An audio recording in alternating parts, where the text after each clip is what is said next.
L आपका है दर्पण की वक्रता त्रिज्या तथा फोकस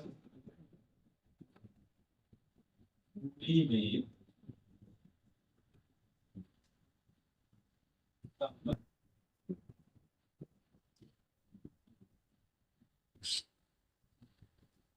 मतलब दर्पण की वक्रता त्रिज्या और फोकस दूरी में क्या संबंध होता है।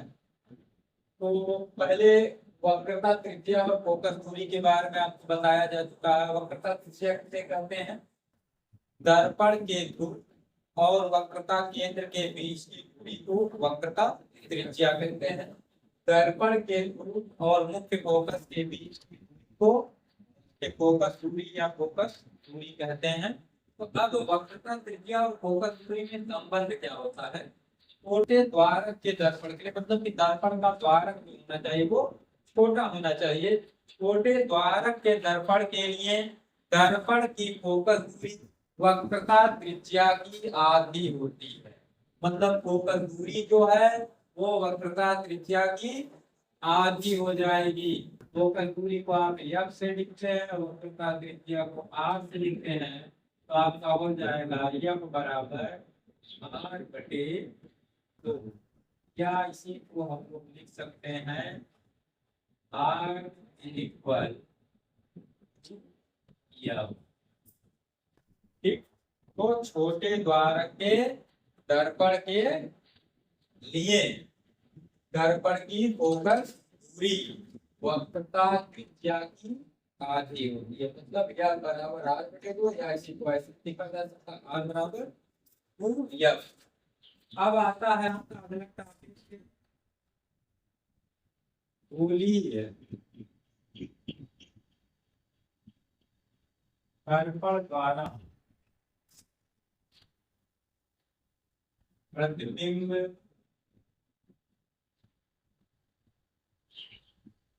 बनाने के या बनने के लिख सकते हैं नियम। मतलब कि क्या नियम है गोलीय दर्पण से प्रतिबिंब बनने के? वो कुल मिलाकर के 3 नियम है। पहला नियम यह है कि दर्पण के मुख्य अक्ष के समांतर आने वाली प्रकाश की किरणें दर्पण से परावर्तन के बाद दर्पण के मुख्य फोकस से होकर जाती हैं अथवा मुख्य फोकस से आती हुई प्रतीत होती हैं। किसमें जाती हैं? अवतल। और इसमें आती हुई प्रतीत होती है उत्तल में। जैसे ये पहले नियम का आपका चित्र इस प्रकार से बनेगा।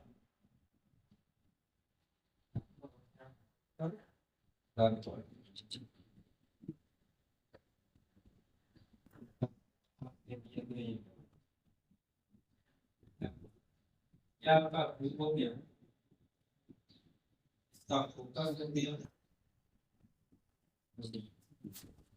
देखिए पी और सी के मध्य बिंदु पर ही आपका ये रहेगा, बीचों बीच है। क्योंकि अभी आप पढ़ रही हैं कि ये यहाँ से यहाँ तक की दूरी है फोकस दूरी होगी और वक्रता त्रिज्या होगी। फोकस दूरी वक्रता त्रिज्या की आधी होती है। पहला नियम क्या है कि मुख्य अक्ष के समांतर आने वाली जैसे समांतर किरण की आई और ये दर्पण के पृष्ठ के ए बिंदु पर कहाँ से होकर के जाएगी?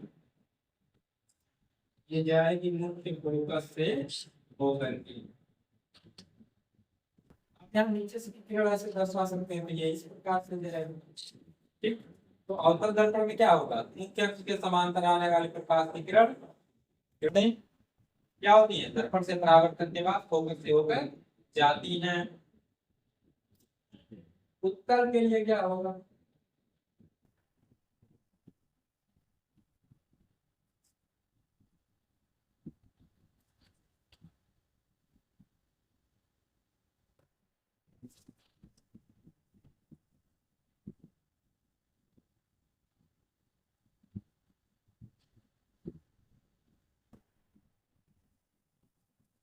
इसका हो गया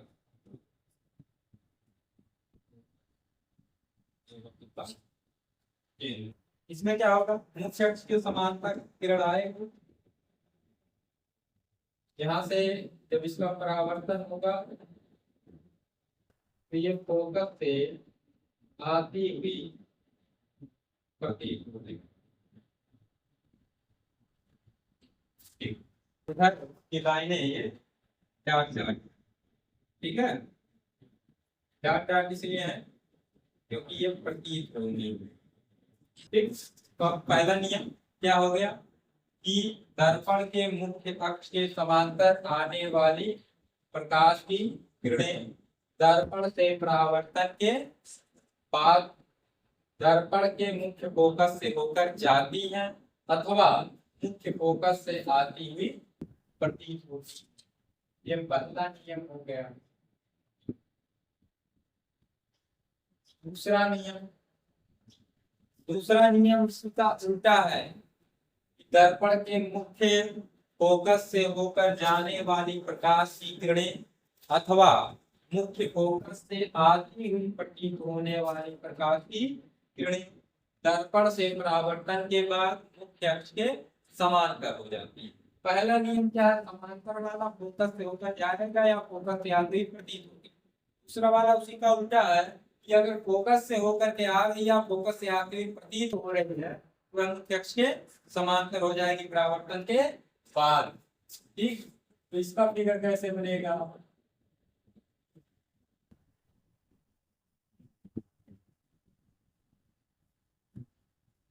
नाम दे देंगे दर्पण का M1 ये आपका कौन सा दर्पण हो जाएगा, अवतल दर्पण। क्यों, क्योंकि इसके उभरे हुए भाग पर नहीं है, दबे हुए भाग से परावर्तन हो रहा है। इसका हो गया ध्रुव, ये हो गया फोकस, ये हो गया फोकस। तो नियम क्या है, दर्पण के मुख्य फोकस से होकर आने वाली प्रकाश की किरणें, ये प्रकाश की किरण आई फोकस से होकर, अभी फोकस से होकर के आई है तो ये हो जाएगी समांतर, मतलब इस प्रकार क्या है परावर्तन के बाद समांतर हो जाएगी। ये अवतल का हो गया। तल का इस प्रकार से बनेगा, नाम दे देंगे यम1 दर्पण है, क्या का उत्तल दर्पण, ये दर्पण का ध्रुव हो गया, फोकस केंद्र। इसमें क्या होगा, मुख्य फोकस से आती हुई प्रतीत होने वाली, तो यहाँ तक तो आप सीधा रेखा खींचोगे, इधर आप डार्क डार्क लाइन से ये बनाएंगे डायग्राम को, तो ये यहाँ से फोकस की ओर से आती हुई प्रतीत हो रही है।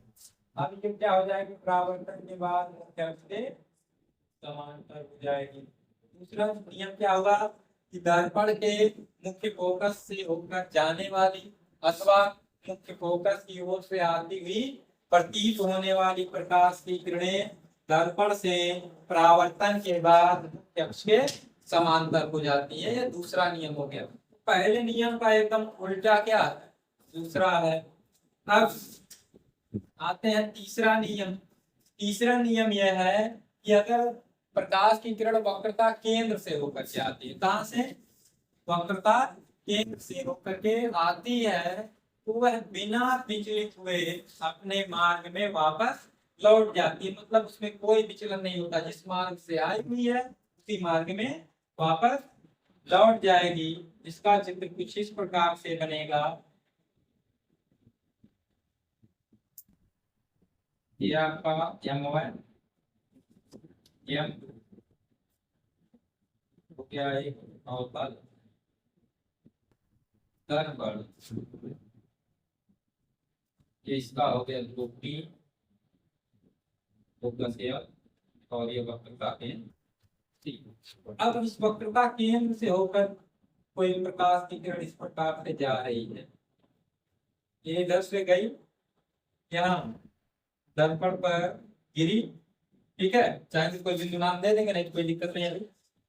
टकराने के बाद ये क्या हो जाएगी, वापस लौट जाएगी, यानी परावर्तन के बाद जैसे ही आया था वैसे ही अपने मार्ग में वापस लौट जाएगा, इसमें कोई विचलन नहीं होगा। उत्तर में क्या होगा,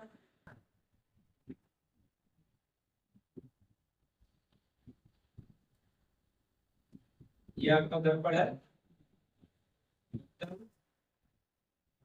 दर्पण M1 M2, ये इसका हो गया तो ये हो गया उत्तर, ये हो गया उत्तर का ये। तो इसमें चित्र में यहाँ तक तो आप सीधा बनाएंगे एकदम, अब इधर जो रहेगा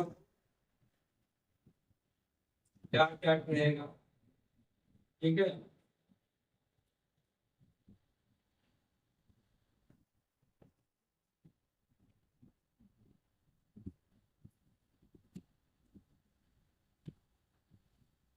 फिर परावर्तन के बाद अपने मार्ग में क्या होगी, वापस लौट जाएगी। तो इसमें क्या होगा कि घटना तीसरे वाले में कि दर्पण के वक्रता केंद्र से होकर आने वाली प्रकाश की किरणें या दर्पण के वक्रता केंद्र से आती हुई प्रतीत होने वाली प्रकाश की किरणें दर्पण से परावर्तन के बाद बिना विचलित हुए अपने मार्ग में वापस लौट जाती है।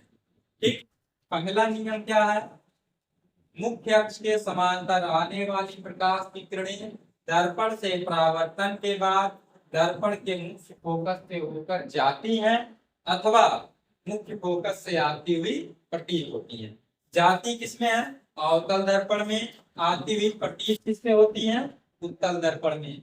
दूसरा नियम पहले वाले का क्या है कि दर्पण के मुख्य फोकस से होकर आने वाली प्रकाश की किरणें अथवा दर्पण के मुख्य फोकस की ओर से आती हुई प्रतीत होने वाली प्रकाश की किरणें दर्पण से परावर्तन के बाद मुख्य अक्ष के समांतर हो जाती है।